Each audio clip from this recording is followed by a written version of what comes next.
장 16절에서 19절까지 말씀인데요. 한 절씩 교독하도록 하겠습니다. 마지막 절은 다 같이 읽도록 하겠습니다. 적게 좀 많네요. 그렇죠? 내가 들었으므로 내 창자가 흔들렸고 잠깐만요. 이렇게 17절. 예, 제가 17절.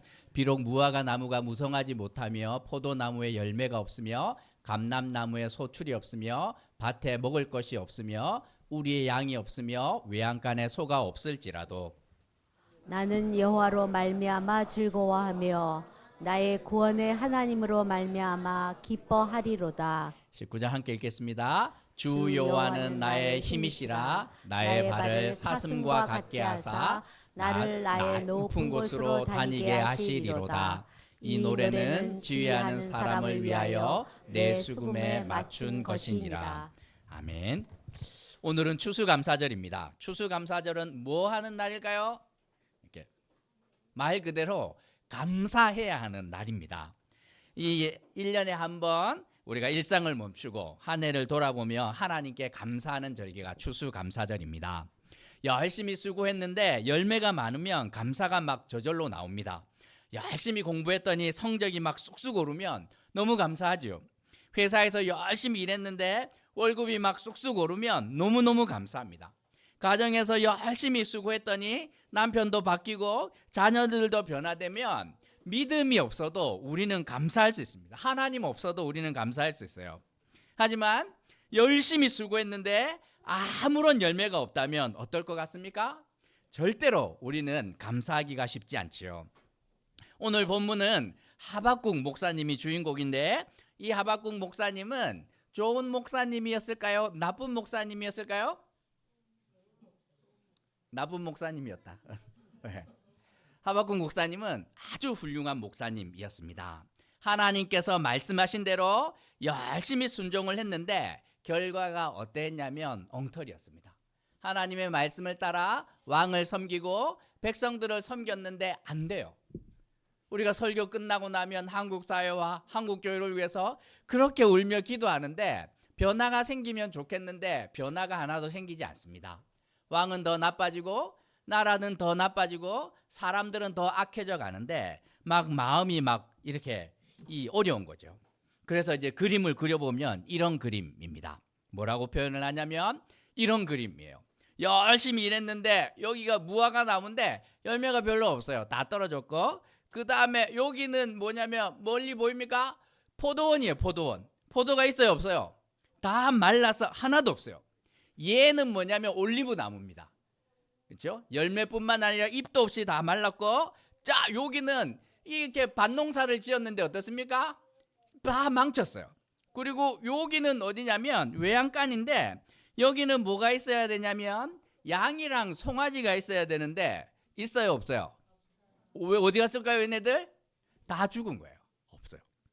이런 상황에서 감사할 수 있겠냐는 거죠. 여러분 같으면 둘 중에 하나를 선택해야 됩니다. 둘 중에.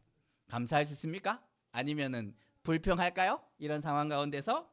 그런데 놀랍게도 하박국 목사님은 어떤 걸 선택하냐면 이런 환경 가운데 이것이 아니라 이걸 선택합니다.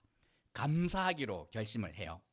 왜냐하면 하박국 목사님은 기도하면서 하나님이 어떤 분인가 묵상해 봤기 때문이에요. 처음에는 원망을 하다가 하나님 도대체 왜 이런 일이 일어날까요? 하나님이 세상 만물을 다 만드시고 주관하시는 분인데 왜 이런 일이 여기에 일어나야 할까요? 고민합니다. 아무리 생각을 해봐도 하나님은 그러실 분이 아닌데 하나님이 마음만 먹으면 사막에서 막 먹을 것이 생기는 분 아닙니까? 하나님은 마음만 먹으면 양이 그냥 염소가 새끼를 그냥 잘 낳도록 하는 분이에요. 야곱과 아브라함을 보면 마음만 먹으면 그렇게 할 수 있습니다. 포도나무, 올리브 나무에도 적당한 해와 적당한 비를 주셔서 잘 자라게 하시는 분인데 그런데 다 안 될 때는 이유가 있지요. 아, 하나님은 다 계획이 있구나. 농사를 잘 짓기 위해서 해야 하는 일 중에 하나가 딱딱한 땅을 갈아엎는 것입니다. 딱딱한 땅에는 아무리 씨앗을 뿌리고 물을 주어도 자랄 수가 없어요. 이스라엘이라는 나라는 이제 너무너무 딱딱해져서 씨앗을 뿌릴 수 없는 나라가 되었고, 하나님께서 이 악한 마음을 갈아엎어야만 무언가를 시작할 수 있는데, 하나님께서 그 큰 일을 시작하나 보다. 지금은 포도원에도, 그리고 무화과 나무도, 외양간도 밭도 다 엉망이지만 앞으로 하나님께서 하실 일들을 생각을 하면 나는 감사할 수 있어 하고 고백합니다. 왜 그러하냐면 하나님은 이런 분입니다. 얘가 누굽니까? 사슴이에요. 사슴. 사슴이 제일 잘하는 일 중에 하나가, 여기서 말하는 사슴은 이제 우리가 생각하는 꽃사슴이라기보다는 가장 높은 산을 올라다니는, 마음대로 올라다니는 사냥 같은 애인데, 하나님은 이런 분이구나. 하나님은 나에게 힘이 되는데 내 발을 사슴의 발 같게 하셔서 가장 높은 곳을 마음껏 다니게 하시는 그런 분이 하나님이시구나 생각을 하니, 이 하박국 목사님은 어떻게 하냐면, 지금 보이는 것은 엉터리 같지만 앞으로 내일 하나님께서 하실 일들을 생각을 하며 이 감사합니다. 목사님이 설교를 준비하면서 저 끝에 나무 하나 보입니까? 저 보이죠? 저거 옥상에서 갖고 왔습니다. 버려진 나무였는데 저걸 이제 가지고 왔는데, 가서 제가 이렇게 막 이렇게 그래도 좀 먼지를 털어내고 하는데 만지니까 막 바스러집니다. 쇠로 되었는데도 가지가 막 부러지고, 그 다음에 막 녹이 나고 엉터리 같아요. 그러면 추수감사절과 하나도 어울리지 않지요. 초라하고 이제 참 볼품이 없어 보입니다. 한 해를 돌아보면 어떤 인생은 여기 테이블에 있는 것처럼 열매가 많은 분들도 계실 겁니다. 하나님 돌아보니 참 주신 것들이 많습니다 하고 감사가 저절로 나오는 분들도 계시겠지만, 어떤 분들은 저 마른 나무처럼 하나님 아무리 돌아보아도 저는 감사 제목이 없는 것 같아요. 하나님 열매가 없을 뿐만 아니라 더 나빠진 것 같아요 하는 분도 계실 것입니다. 하지만 하나님은 어떤 분입니까?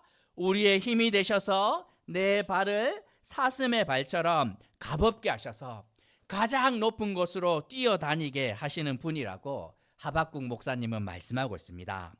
지금은 초라해 보일지 몰라도 결국에는 우리에게 믿음의 열매를 주셔서 기뻐하게 하시고 감사하게 하는 분이 하나님이라고 성경은 말씀하고 있습니다. 주보 사이에 이거 다 하나씩 있죠? 보면 개인과 가정과 직장과 교회가 있는데, 우리 학생들은 직장이 어디입니까? 학교, 그렇죠? 어린이집, 유치원 다 여기 직장에 해당됩니다. 보면서 감사의 제목 이렇게 쓰시면 됩니다. 목사님 저는 감사할 게 없어요. 기도 제목을 쓰시면 됩니다. 회사에서, 가정에서 하나님 이런 열매가 있었으면 좋겠다 하는 거 쓰시면 됩니다. 그리고 나서 어떻게 되냐면 저기에 우리가 걸면 되는 거죠. 여러분의 감사의 제목들을 하나씩 이렇게 걸면 돼요. 나중에 어떤 일이 일어나겠습니까? 결국에는 하나님이 우리로 하여금 이 기쁨의 찬양을 드리게 하고 감사의 고백을 주시리라 생각을 합니다. 설교를 준비하면서 제가 적어봤습니다. 칸이 저는 조금 모자라더라고요. 밖으로 막 삐져나올 정도로 저는 개인, 가정, 그리고 직장과 교회. 직장, 교회 저는 똑같죠. 그렇죠? 그런데 쓰는데 이게 막 칸이 모자랄 정도로 이렇게, 목사님 저는 한 장 더 주세요. 뒤에 쓰셔도 됩니다. 쓰셔도 되는데 하나님은 그런 분이라고 성경은 말씀하고 있습니다. 하나님은 결국에는 우리로 하여금 어떻게 합니까? 감사의 나무에 풍성한 믿음의 열매를 주시는 분이라 말씀하고 있습니다. 많은 세상 사람들은 어제의 일로 감사할 수 있지만 우리는 그것으로 충분하지 않고 믿음의 내일로 감사할 수 있습니다. 약속하신 것을 반드시 이루는 분이기 때문에 당겨서 오늘 감사할 수 있다고 성경은 말씀하고 있습니다. 2024년 추수감사절은 어제의 일뿐만 아니라 내일의 일을 생각을 하며 믿음으로 감사하는 인생이 되기를 주님의 이름으로 도전합니다. 함께 좀 기도할까요? 쓰는 시간 제가 좀 드리겠습니다. 기도